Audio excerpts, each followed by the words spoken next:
Next to jobs, the issue of health care is typically one of the most heated topics in the national conversation. In addressing what to do about it, cities all across the country are confronted with the same major problems: the cost of health care and access to health care. So the question today is, what's the status of public health here in our own city? Hi, I'm Vincent C. Gray, Mayor of the District of Columbia. Joining me for a conversation about health care in the district are Dr. Muhammad Akhtar, Director of the Department of Health, and Beatrice Otero, Deputy Mayor for Health and Human Services. Let me begin by thanking both of you for being with us today. Glad to be. Let me start with a topic that both of you are very familiar with, and that is health among our children. We hear about obesity, we hear about other kinds of issues. Let me start with you, Dr. Akhtar. Give us kind of an overview of where we are with services and getting our children to think more about preventive measures. Mr. Mayor, the health of our children is quite good. We have certain things that we need to do, but let me just tell you a few things that make us look in the eyes of the rest of the country how much progress we have made. First, infant mortality rate is down. For the first time in the city's history, it's going to be less than 10% when the numbers come out next month. That's fantastic. Second, number of children who are immunized is 90+% in our city. Third, our children are doing quite well in terms of getting the care that they need, because we have 96% of children now insured in the city. 96%, more than any other city. This is a great success story of our times. Now, there are other areas where we made progress, such as tobacco smoking. We are way below the national average in tobacco smoking. Where we need to move forward is the issue of obesity. And of course, creating the condition in which children could be healthy and be violence-free. And those are the areas where, thanks to your leadership, we have made considerable progress, but we have still ways to go. We now have a program in the school health that we will be implementing pretty soon, where there are going to be healthy breakfasts in the schools, healthy lunches, healthy dinners. Physical education will be reinstituted in the school systems again. Absolutely. And of course, on top of all of that, we have a nurse in every school, so if a child has a problem, so they can meet the need of that child.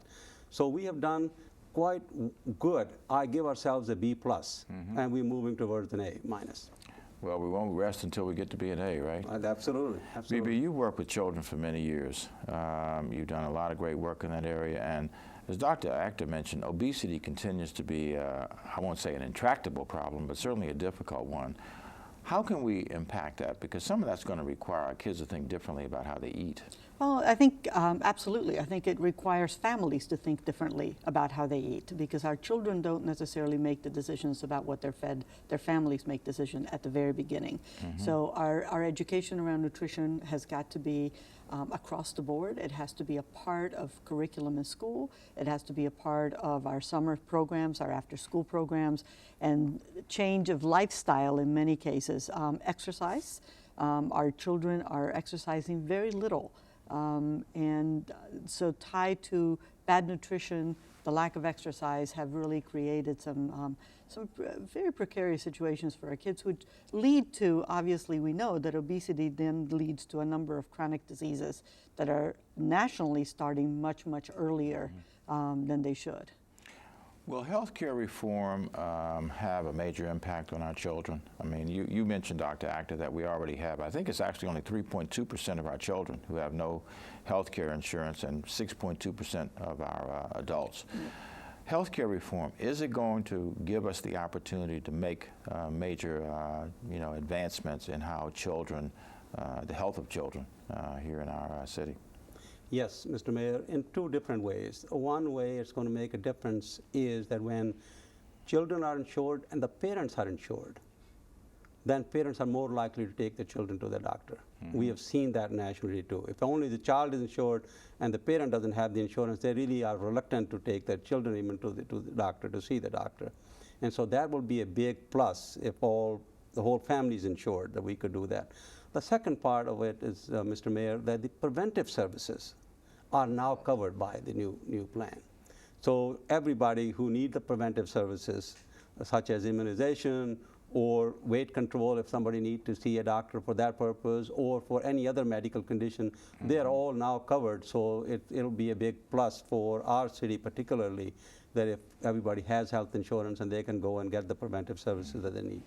Bibi, what about access to services? I mentioned earlier cost, which is a factor both of you have mentioned, but access. Some areas of the city, people have services immediately available to them. In other areas, they're widely dispersed if they're in a convenient way at all.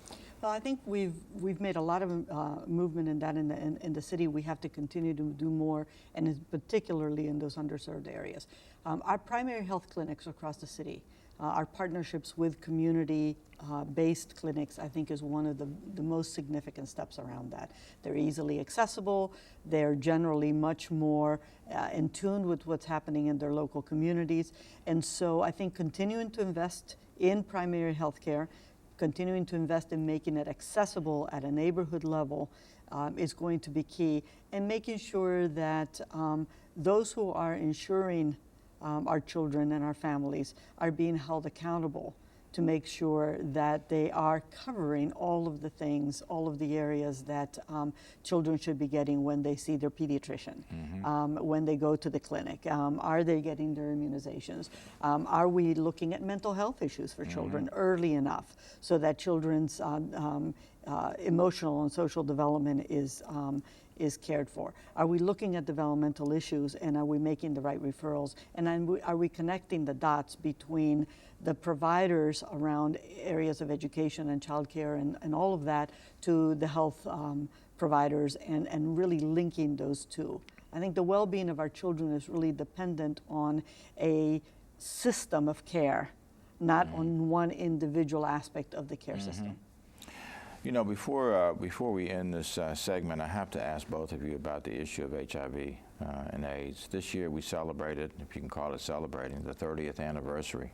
We commemorated the 30th anniversary of the discovery of this disease. It seems that we're making strides, and we've done some things here in the city that I think will move us forward. But where are we? And this is continues to be a threat for our kids, because, again, when you talk about prevention, we've got to get our kids to think more, our youth to think more about preventive techniques when it comes to HIV and AIDS. Mr. Mayor, there are 3 areas where I'd like to comment on this particular thing, the steps that we have taken to protect our children. The first one is the education and testing in the schools. We are working with the school system, with different principals, to be able to test the children. We have nurses in every school, so we can provide the counseling education to the children in the school. That, we think, is the best way to make them aware of the danger of HIV/AIDS and having them being tested. The second area where we made the progress is your HIV/AIDS Commission, which clearly has sent message out to all the providers, and the letters will be going out within 2 weeks to every provider in the District of Columbia, saying you don't need extra permission to test a person for HIV/AIDS, may they be child, adult, or anybody else.